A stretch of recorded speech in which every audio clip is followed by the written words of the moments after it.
You want to proceed now? Okay, questions?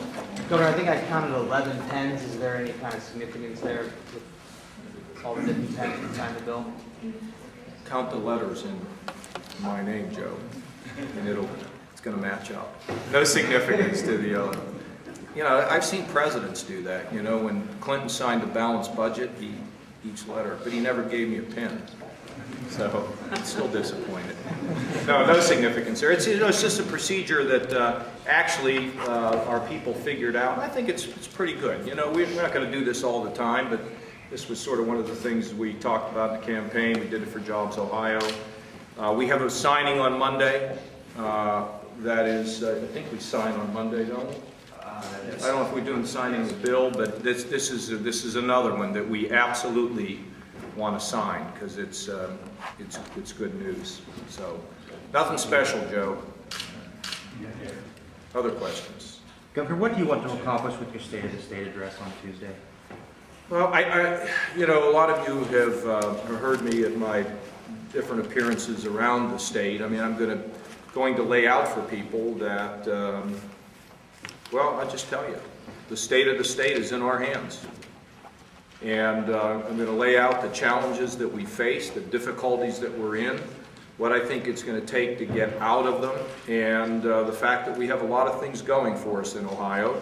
And if we hang together, we'll be okay. It will not be a long laundry list of things. I mean, it's not even finished yet. You know, I'll be thinking about it over the weekend, and you know, it's just a process that I've always gone through whenever I write a speech. There won't be any teleprompter or anything like that, no pre-scripts or anything. We just see how it goes, and you know, hopefully I won't screw it up. I consider the inaugural to be, you know, really the most important talk that I've delivered up till then. This is important, but you know, they're all important. It's important when I talk to legislators about what our goals are. I mean, it's all important. Governor, when will you be able to, you say the pace is fast, it's accelerating. Yeah. When will Ohioans be able to see the results of some of these things that you've already done? Unemployment just went down today, so see, it's already down. Look, you know, change is really, really hard. You know, it's just difficult. And change sometimes brings about fear, and fear brings about anger. It's just the way life is. And it's just going to take time to turn around a state that is in deep trouble. We have real problems here. Part of it is that we have developed a reputation over time that we're just not business friendly. Now, I think some of the things that we'll be announcing and some of the things that we're doing, I mean, I talk to CEOs and they're kind of flabbergasted with the speed at which we work. You know, I talked about this movie in Cleveland. I mean, we get a call from the local government. They say, you know, we think we've got a chance to get this film. Michigan dropped the ball. Kwame dug right in.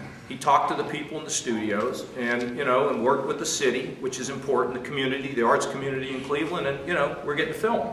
It's just really cool. Things like that begin to convince people, hey, maybe I can stay here. Maybe I can work here. Because, you know, whether it is North Carolina, Texas, Indiana, Kentucky, anybody I missed? I think it's all these states are just coming in here saying, hey, we'll give you a great package if you'll come. If they are convinced that we're going to have the government be a partner rather than an enemy, that we're not going to sit on things, that we're going to make decisions, that helps. But lowering costs are really critical. One of the big things we need to be able to do, Bill, let me just tell you, I am told out of the Department of Development that we have 63,000 job openings in Ohio.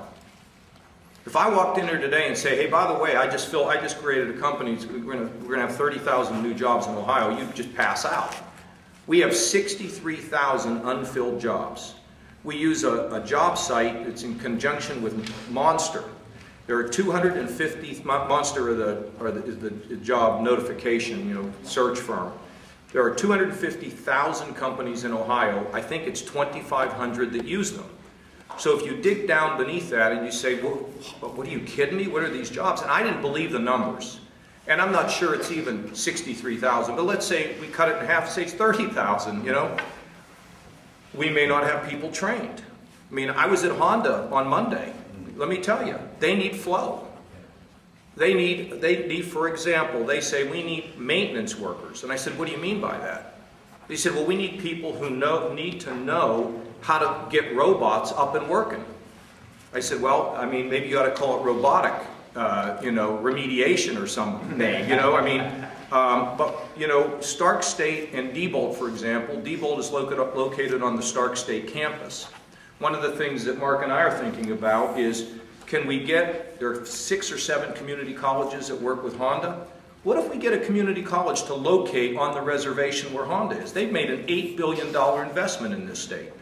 So if we could begin to take our technical schools, our vocational schools, our 4-year universities, and start to really train people for jobs that exist, that are cool jobs. Working at Timken, working at Diebold, working at, at Cardinal Health, working at the hospital system. Up in Akron, the guy said to me, we've got these openings, and or it was the head of University Hospital. I'm sorry to go on here. I know you don't like me to go on, but I need to explain this. Tom Zenti says, we need flow. We got a lot of jobs here, but we don't have the people qualified to do these things. So if we can start hooking education with the needs, and we have knowledge workers, it's fantastic. Now, we'll have more to say about the 63,000 jobs. Scott Milburn will be upset that I brought this up and didn't frame it right. But we got to have a program to say, there's a job out here, go fill it. So these are the kind of things that over time will produce results. But Bill, this is tough here. We have in some ways a bad reputation. I think we're beginning to correct it. We're getting national attention on the fact that things are changing here. And we're also leveraging our contacts around the country. What Mark Kwame mentions, an insurance company that's thinking about coming here. I talked to a friend of mine yesterday who works at Kleiner Perkins. He said, John, we want to bring something to Ohio. We want to help you. So, we just got to keep at it, Bill, keep at it, and not worry about, I'm not going to be taking polls. I know we're doing the right thing. Joe? Is there a program in the works to address the 63,000 job openings? Where we're trying to figure out how to get everybody coordinated on it. I mean, this has existed for a long time. We found it. The fact is we've got some things going to happen with mental health and drug addiction, drawing down federal monies that's been sitting there for like ever. And we figured out a way to quickly get the Adams boards together. I mean, you got to have a plan for all this. But when you see a problem, rather than navel-gazing and shifting papers back and forth, we're making decisions. The decision that Tracy Plout made to not build a new hospital and rehab an existing hospital, which eliminates the need for capital improvement money. We save operating money, and we help the patients who have mental illness. We help them better than where they were. She says it's just really inspired people inside the bureaucracy to come up with more ideas. I think when you have an energy that says let's do, it gets people excited. Now, are we going to make some mistakes? Well, that's apparent. Already have. I already have. But that's okay. You cannot let a mistake keep you from trying to get into the end zone.